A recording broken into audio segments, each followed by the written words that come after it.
ঢাকার সঙ্গে মিল রেখে জুলাই আন্দোলনের গুরুত্বপূর্ণ স্পটগুলোতেও গণজমায়েত করার আহ্বান জানিয়েছেন জাতীয় নাগরিক পার্টির দক্ষিণাঞ্চলের মুখ্য সংগঠক হাসনাত আব্দুল্লাহ।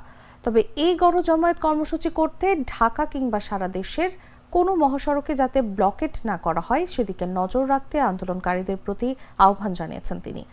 শুক্রবার রাত 11:15টার দিকে শাহবাগে সংবাদ সম্মেলন থেকে সারা দেশে গণজমায়েতের ঘোষণা দেন তিনি। সারা বাংলাদেশে আমাদের প্রত্যেকটা জুলাই পয়েন্টে যে পয়েন্টে আন্দোলন হয়েছে ঠিক সেই পয়েন্টে আমরা গণজমায়েত ঘোষণা করছি। প্রিয় সহযোদ্ধা, যতক্ষণ না পর্যন্ত এই লড়াই বাংলাদেশপন্থী এবং ফ্যাসিবাদপন্থীদের লড়াই, যারা দীর্ঘ 1.5 দশকেরও বেশি সময় ধরে বাংলাদেশকে বর্গা দিয়ে আমাদেরকে শাসন করেছে, তাদের বিরুদ্ধে আমাদের লড়াই।